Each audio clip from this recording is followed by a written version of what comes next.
고발 사주 의혹을 조사 중인 공수처가 어제 손준성 검사, 오늘은 김웅 국민의힘 의원을 불러서 조사를 진행했습니다.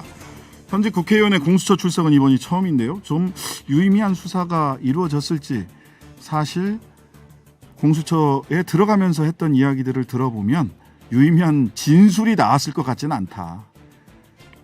기억나지 않는데 야당 탄압이다. 기억나지 않는데 정치 수사다. 기억나지 않지만 공수처는 윤석열 수사처가 됐다. 이 정도 이야기를 하고 들어가셨어요. 자, 어제 오늘 이 모습, 이분은 어떻게 봤을지 궁금합니다. 공익 제보자, 공익 신고자 조성은 올마이티미디어 대표 스튜디오에 직접 모셨습니다. 안녕하세요. 네, 안녕하세요. 조성은입니다. 네. 자, 별 진술은 없었을 것 같아요. 근데 뭐 훨씬 잘 아시겠지만 네. 이게 뭐 진술을 안 한다고 죄가 안 되고 그런 건 아니잖아요. 그렇죠. 그렇습니다. 물증이 있기 때문에 네. 진술을 하지 않는다고 죄가 갑자기 네. 모든 죄가 사하여지지는 않습니다. 그리고 오히려 또 그런 태도들에서 강제 수사 필요성을 더 느낄 수도 있지 않을까 그런 생각도 들고 그러네요. 네네. 오늘 보니까 김웅 의원에 대해서 인생이 불쌍한 지경이다라고 쓴소리로 맞대응하셨는데 어떻게 하다가 왜 이분의 인생이 불쌍한 지경이 됐습니까? 사실 제가 이 사건을 공익신고, 공익제보를 하고자 했던 그 목적은 어떤 특정 관련인들을 망신을 주거나 네. 그런 의도는 아니었지 않습니까? 사실은 이 사건이 저도 뭐 검찰 대검 당시 이제 범정 과장이었던 사람이 법정 선거 기간 안에 이제 그 고발장까지 보내고 고발 사주를 했다라는 이 내용들이 굉장히 위중하다고 생각을 해서 이제 제보를 한 건데, 어떻게 보면 김웅 의원, 현재 의원은 경솔을 했던 부분들 혹은 자신의 부분을 빨리 뉘우치고 어떻게 보면 자기 책임을 경감할 수 있는 그런 기회도 사실 지금 벌써 2달이 되어 가는데 있었잖아요. 네, 그렇죠. 그런데 이것들을 저는 그분이 굉장히 정치 초단으로 봐요. 초단도 아닌 것 같아요. 근데 이거 굉장히 정쟁화 시키려고 하고. 오늘은 굉장히 정쟁의 의도가 강했어요. 근데 이제 더 이상은 받아들여지지 않는 시점이 오잖아요. 이 사람이 얘기하는 건 전부 자신의 죄를 무마하기 위해서 정쟁을 끌고 온다. 뭐 이 정도로밖에 비춰지지 않는다면 굉장히 실패한 전략이죠. 그래서 그리고 사실 이런 부분들이 국민들과 대중한테 비춰질 때는 이분의 이미지가 있었지 않습니까? 네, 그 긍정적인 이미지가 있었고, 그렇죠. 예. 사실 저 같은 경우에는 그 전에 사건과 관련해서도 이분 개인에 대한 어떤 뭐 인격적 비난이라든지 이런 것들은 굉장히 좀 자제를 하려고 했었는데, 오늘 아침에 자신이 늦추고 해서 겨우 출석한 그리고 이제 어떻게 보면 가장 첫 번째 진술의 내용이기도 하죠. 그런 언론 앞에서의 모습들은 굉장히 많은 분들이 보고, 심지어 공수처도 볼 거고, 또 이 모습들은 나중에 판사들도 보지 않겠습니까? 그렇다면 이분이 의도하고자 하는 거는 자신의 면책일 텐데, 그게 아니라 이분의 이 모든 것까지 이제 부정당할 수 있다? 굉장히 어리석은 발언과 이제 행동, 태도를 보였다라는 부분에서는 좀 연민도 느껴졌습니다. 네, 연민도 느껴졌다. 사실 지금까지 뭐 검사 내전의 작가로 정의로운 검사, 정의로운 검사, 생활형 검사, 뭐 그런 이미지에다가 뭐 출마하자마자 국회의원에 당선되고 나름 어떤 새로운 정치에 대한 기대주였는데, 그렇죠. 지금의 태도는 더 이상 미래가 없는 모습이라서 연민이 느껴졌다. 이런 말씀을 주셨어요. 사실 뭐 저도 당무를 할 때 어떤 뭐 사건 사고가 있을 때마다 제가 이제 직접적으로 말씀드리는 것은 숨길 수 있는 한계가 온다. 숨길 수 없다면 숨기지 말아라. 그리고 사과할 일이 있으면 가장 먼저 빨리 사과하고 가장 많이 사과를 하셔야 된다라고 늘 이런 조언을 했거든요. 저는. 그게 아마 그분에게 가장 이롭지 않았을까 싶었었는데 네. 오늘 이렇게 출석하는 날까지 이런 모습을 보이셔서 굉장히 저뿐만이 아니라 많은 언론인들도 실망을 했을 거고 일반 국민들 중에 그 정의로운 검사, 글 잘 쓰던 그 검사를 기억하는 분들은 굉장히 실망하셨을 겁니다. 그 오늘 보니까 아주경제에서 단독 그 미수 그친 고발사주 손준성 보냄 자료 수사 보고서에 왜 있나라고 하는 단독 기사가 나왔습니다. 네. 그래서 이게 말을 하자면 이 다른 사건에 쓰여질 증거 자료가 손준성 보냄 표시를 달고 꼬리표를 달고 우리 조성은 대표한테까지 왔다라는 거죠. 말하자면 순서가 뒤바뀌었습니다. 네네. 어떤 부분이냐면 제가 네. 이제 4월 3일 날 네. 이제 저에게 손준성 보냄으로 왔던 네. 88장의 예. 그 페이스북 캡처 자료들이 예, 증거 자료들. 증거 자료로 제출을 해라라고 이제 그 지시가 왔던 그 자료들이 네. 사실 제가 고발장을 접수를 하지도 않을 뿐더러 네네. 당내 전달을 하지 않았던 부분들이 아마 수사처에는 제가 예. 확인이 됐을 겁니다. 네. 그 자료들이 4월 3일 날 네. 같은 날 그 남부지검에 내랍니다. 네. 그 아니면 남부지검 많이 위험하대요 했던 그 남부지검에 네. 2020년 4월 3일 날 MBC를 고소 접수가 된 사건이 있습니다. 네. 예, 그 사건 재판 진행 중에 네. 검사 측 이제 제공 자료들이라든지 아니 그리고 4월 후반기에 어떤 또 뭐 단체인가 봐요. 네네. 시민 단체가 이제 제보자 X를 고소하는 그 과정에서 네. 그 사건의 검찰 증거도 제가 드랍을 시켜서 세상에 공개되지 않은 네. 그 페북 캡처본들이 동일한 이미징과 사이즈가 제출이 됐더라고요. 그러니까 다른 고발 사주가 그렇죠. 있었을 수 있다라는 말씀이신 거죠? 뭐 정황상 지금 몇 가지 좀 더 살펴보고는 있지만 적어도 증거 돌려막기가 있었지 않나. 그러니까 정리를 하면 4월 3일 날 우리 조성은 대표가 김웅 의원으로부터 손준성 보냄 꼬리표를 달고 받은 페북 캡처 사진이 네. 다른 사건의 네. 증거로 제출이 돼 있더라. 그렇죠. 근데 그 증거를 제출한 사람들은 검찰이 아니라 다른 뭐 다른 시민사회 단체라든지 이런 데가 MBC 등을 고발할 때 똑같은 사진이 우리 조성은 대표는 그 사진을 받아서 네. 고발장을 당에다가 전달을 하지 않았는데 네. 그 증거가 다른 시민사회 단체가 MBC 등을 고발할 때 똑같이 사용을 해서 네. 법정에 현출이 됐다. 네. 이런 근데 거죠? 이게 제출이 고소인 제출일 수도 있고 예. 검찰이 수사로 확보한 자료일 수도 있다. 있지만 예. 이 자료가 그 이후에 네. 캡처되기가 굉장히 어려웠을까요? 왜냐하면 이 좋아요 숫자라든지 댓글 숫자라든지 캡처 시간이 동일하고요. 네. 하나 더는 이 제보자 X 관련한 이제 예. 기사가 네. 4월 3일 날 나오고 하는 바람에 이 제보자 X 이분께서 비공개로 돌리거나 네. 관련 저한테 갖고 있던 그 자료들도 지금 삭제가 돼서 확인이 안 되는 게 많습니다. 그러면 캡처를 할 수가 없잖아요. 네. 네. 네. 그 네. 아주경제 단독으로 김태현 기자가 보도한 건데 이게 네. 아마도 뭐 우리 조성은 대표가 제공한 자료일 것 같은데요. 네.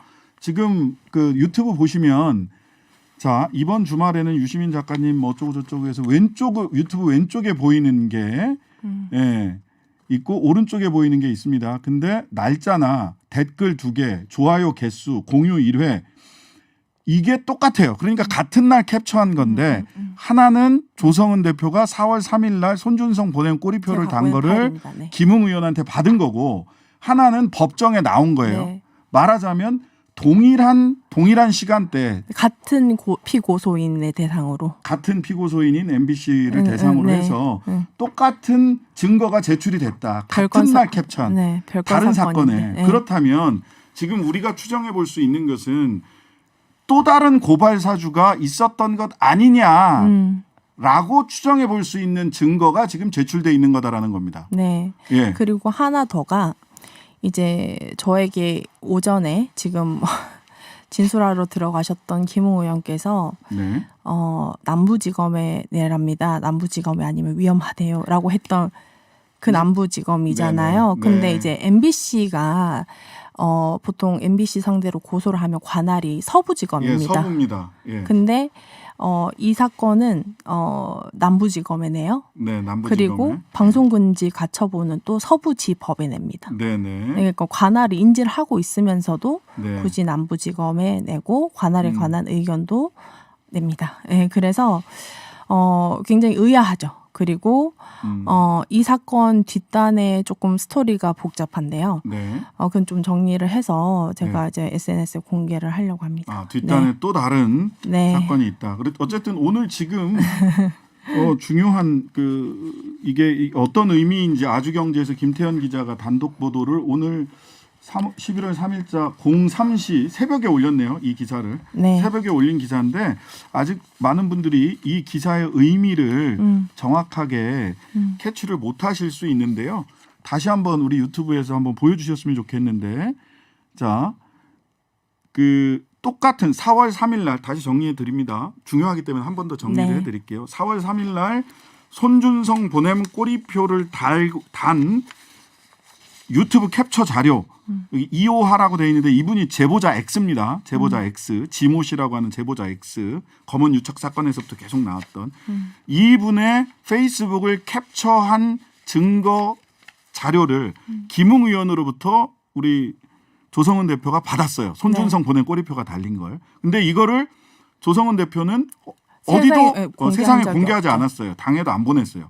근데 이것과 똑같은 캡처 자료가 남부지검의 시민사회단체가 MBC를 고발하는데 그 사건에서 현출이 됐다는 겁니다. 적어도 이 증거는 그렇다면 적어도 이 제보자 X의 제보자 X의 페이스북 캡처 동일한 걸로 봐요. 댓글 숫자, 공유 개수, 캡처한 시간이 똑같습니다. 3월 24일 오후 8시 47분 똑같은 거예요. 이게 조성은 씨한테만 보내진 게 아니라 그 시민사회단체에도 네. 보내졌을 개연성이 있다라는 게 보이는 겁니다. 지금 여기서. 네, 거기서 고소인이 증거로 저처럼 첨부를 하라고 해서 첨부를 해서 한 건지 아니면 검찰 측에서 본인의 수사의 결과로 증거를 제출한 증거 목록에 검찰 측 증거로 되어 있습니다. 자, 그러면 고소인이 고소고발 MBC를 고소고발한 시민사회단체에서 이걸 똑같은 걸 냈다면 고발 사주에 짙은 정황이 보이는 거고요. 만약 검찰에서 이거를 똑같은 거를 검찰 측에서 증거로 냈다면 조성은 씨한테 온 이 캡처 자료가 검찰로부터 나왔다는 증거가 되는 겁니다. 그렇죠. 어느 쪽으로 가더라도 부적절한 불가능한, 증거 돌려막기입니다. 부적절한, 정상적이지 않은 상태인 거죠. 정상적이지 않고 부적절한 증거 돌려막기가 된다. 네, 그래서 또 이 부분과 관련해서 이 남부지검을 제가 당시 남부지검을 조금 집중을 하는 게 이 대검찰청 지금 감찰부도 감찰을 하시고 계신지 모르겠어요. 네. 그렇지만 이때 이제 그 검언유착 사건에서 이동재 씨가 그러니까 VIK 이철 대표에게 협박을 했던 내용 중에 그 남부지검에서 혹독하게 수사할 거다라는 그 남부지검의 남부지검장과 이 남부지검 아니면 위험하답니다 하는 그 남부지검장과 이 사건이 고소 접수가 되고 기소가 되는 그 남부지검장과 동일한 분이시고요. 그분이 계신 곳이 현재 모 캠프십니다. 그래서 누군지 아는데. 네, 그래서 제가 이제 뭐 어떤 특정한 분에 대해서 뭐 또 의혹을 제기한다기보다는 이때 도대체 남부지검에서 어떤 형태의 수사와 이 일들이 이루어졌는지 현재 남부지검장이 심재철 지금은 심재철 검사장이죠. 그분이 책임 있게 또 자체 감찰을 좀 하셔야 되는 내용들이 있지 않을까. 네, 그런 생각을 합니다. 남부지검이 사실은 그 영등포에 있기 때문에 국회의원들이나 정치인 수사 많이 영등포가 하죠. 관할이기 때문에 그다음에 금융사건 수사 굉장히 많이 합니다. 권력과 금력을 전부 다 수사하는 곳인데 그래서 서울중앙지검 다음에는 남부지검이 제일 중요한 곳이거든요.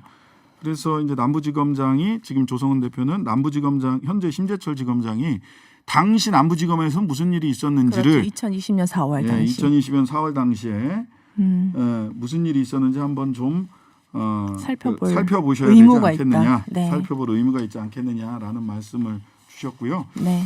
자, 사실은 이 사건은 고발 사주는 고발 사주로 끝나는 게 아니지 않습니까? 이 그렇죠. 고발 사주가 연동돼 있는 것은 검언 유착 사건, 그렇죠. 예, 그리고 그다음- 징계 예, 징계 방해, 방해. 예, 감찰 방해, 네. 그 다음에 수사 방해. 이거는 이제 한동훈 씨에 대한 네. 한동훈 검사장에 대한 감찰 방해, 수사 방해. 이게 전부 다 수사정보정책관실을 중심으로 해서 일어난 일이고요. 그렇죠. 그 다음에 수사정보정책관실에서는 무슨 일도 했냐면 판사 사찰 문건도 작성을 했어요. 네. 한 가지 더 말씀을 드리면 당시 판사 사찰 문건을 작성했던 성상욱 검사는 이 고발 사주 사건에서 4월 3일 날 제보자 X의 실명 판결문을 4월 3일 날 검색한 당사자이기도 합니다. 예. 네. 이분에 대해서 어떤 조사가 이루어졌는지 저는 매우 궁금하고 우리 조성은 대표도 이거는 고발 사주뿐만 아니라 사실은 앞뒤 사건을 연결을 해서 봐야 된다. 뭐뭐뭐를 연결해서 봐야 되는지 소개해 주시면 오늘 시간이 다 될 것 같습니다. 아, 그래요? 제가 간략하게 설명을 하면 네. 저에게 왔던 이 고발장은 이제 그 많은 분들이 들으셨겠지만 접수만 하면 알아서 수사해 줄 거다라는 거의 이미 완성되어서 저에게 접수 행위만 하는 그것만 있었기 때문에 고발장 전달 사건은 독립적이지 않습니다. 네. 저는 그래서 그걸 밀키트 고발장이라고 얘기를 합니다. 아, 밀키트요? 밀키트 고발장입니다. 넣고 끓이기만 하면 되는 것처럼 접수만 하면 되게 돼 있어요. 좋은 표현이네요. 네, 그래서 네. 자, 네, 그래서 이 앞단에 저희가 이제 그 공수처법에 보니까 그 관할 사건이 단순히 이제 그 고위공직자 범죄 수사 과정에서 네. 인지하는 사건을 무조건 해야 되더라고요. 맞습니다. 네, 제 음성 녹취 안에 네. 이동재와 한동훈 간의 통화가 어땠는지 등등 즉 이제 검언 유착 사건에서 네. 정확하게 설명을 하고 어떻게 지시를 하지 않습니까? 네, 김웅 씨가 그런 얘기를 네. 하죠. 김웅 의원이. 그렇죠. 네. 네, 그렇기 때문에 이 사건은 반드시 이제 공수처가 수사를 개시를 해야 되는 사건이고요. 검언 유착 사건. 네, 검언 유착 예. 사건. 왜냐하면 어쨌든 제가 생각했을 때는 작년 그 시기에 공수처가 있었다면 1호 사건은 아마 그 사건이 되었지 않을까 네. 싶어요. 그래서 네. 검언 유착 사건을 무마하고 수사를 중단시키고자 발생했던 게 고발 사주 사건이죠. 고발 사주와 그다음에 그 이후에 그것도 좌절이 되니 그 이후에 어떤 식으로 이제 윤석열 총장이 직권으로 자기 직권에 있는 절차를 통해서 이 사건을 위법하게 수사 방해 감찰했는지를 감찰 방해, 수사 방해가 1심 판결에서 다 사실 확인이 됐어요. 네. 한동훈 씨의 그 핸드폰이 압수수색된 당일날 갑자기 전문 수사 자문단을 소집해라. 네. 원래 부장들한테 다 넘겨주겠다고 수사권 넘겨주겠다고 했는데 전문 수사 자문단을 소집해라. 갑자기 당황하면서 그랬다라고 하는 게 1심 네. 판결문에 나와 있습니다. 네. 네. 더 많이 나와 있어요. 그러니까요. 굉장히 흥미로운 내용들이 많습니다. 예. 소리 지르고 막 예. 경로했다, 뭐 역정을 냈다, 뭐 이런 얘기 막 역정냈다, 나와요. 뭐 대노했다. 뭐 그래서 사실 제가 뭐 이런 표현 적절할지 모르겠는데 네. 그 판결문 읽으면서 뭐 너무 시끄러운 거예요. 네. 네, 눈으로만 읽어도 시끄러울 정도로 네. 그때 굉장히 이 사건을 방해하고자 노력했구나. 네, 수사방해, 감찰방해를 하기 위해서 노력했다라는 게 막 굉장히 막 음성 지원이 되는 듯한. 네, 맞습니다. 예, 맞습니다. 저도 판결문 읽어보면서 음성 지원 되는 줄 알았어요. 네. 자, 오늘은 조성은 대표와 함께요. 그 또 다른 그 고발 사주의 간접적인 정황이 될 수 있는 이런 새로운 캡처 사진을 같이 한번 살펴봤고요. 그다음에 고발 사주뿐만 아니라 검언 유착, 그다음에 감찰방해, 수사방해까지를 포괄적으로 공수처에서 봐야 된다라고 네. 하는 네. 이야기까지 같이 나눠봤습니다. 네. 예, 오늘 감사했습니다. 네, 감사합니다.